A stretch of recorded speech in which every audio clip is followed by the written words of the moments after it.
Welcome back. బీహార్లో జరిగిన ఘోర రోడ్డు ప్రమాదంలో నెల్లూరు జిల్లాకు చెందిన 3 యాత్రికుల మృతి చెందడంపై హోంమంత్రి వంగలపూడి అనిత తీవ్ర దిగ్భ్రాంతి వ్యక్తం చేశారు.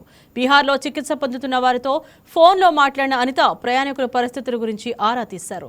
వారికి ధైర్యం చెప్పారు. ప్రభుత్వం అన్ని విధాలా అండగా ఉంటుందని భరోసా ఇచ్చారు. హాస్పిటల్లో ఉన్న వాళ్ళందరి పరిస్థితి బాగానే ఉందా అండి? Out of danger? పొరవడంతా ఒక రకంగా ఉన్నట్టు మేడం. ఈ 5 లక్షల ముక్కలు ఎక్కువగా ఉన్నాయంట. అంటే కాళ్ళు పైన ఏం లేదు, కాళ్ళ వరకు. అంటే వాళ్ళకి ఫోన్ చేసి కనుక్కోవడానికి కూడా మాకు ఇన్ఫర్మేషన్ లేదు మేడం.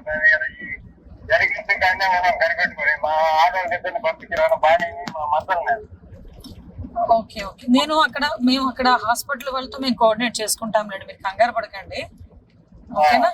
ఆల్రెడీ మాకు ఇన్ఫర్మేషన్ వచ్చింది. మిమ్మల్ని ఎలా తీసుకురావాలనే దాని మీద కూడా ఒకసారి మేము మాట్లాడతాం. ఒకసారి మీరు టెన్షన్ పడకండి, మీరు జాగ్రత్తగా ఉండండి. ఏదైనా మీకు అక్కడ ఇబ్బంది అనిపిస్తే కనుక ఈ నెంబర్కి ఒకసారి కాల్ చేయండి. ఏమా? ఓకే, జాగ్రత్త. ఎంతమంది వెళ్ళారు మొత్తం ఇక్కడ నుంచి?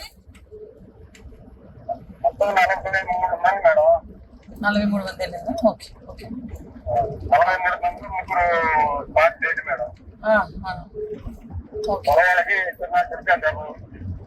ఓకే ఓకే ఓకే మీరు కొంచెం ధైర్యంగా ఉండండి. అక్కడ హాస్పిటల్లో ఉన్న వాళ్ళు ఎలా ఉన్నారు ఏంటి అన్నది కూడా మేము చూసుకుంటాము. మీకు ఇన్ఫర్మేషన్ ఇస్తాము.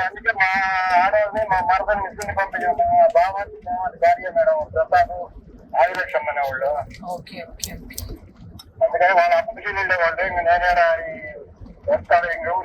ఎన్ని రోజులైంది మీరు ప్రయాణం స్టార్ట్ చేసి? ఎన్ని రోజులైంది?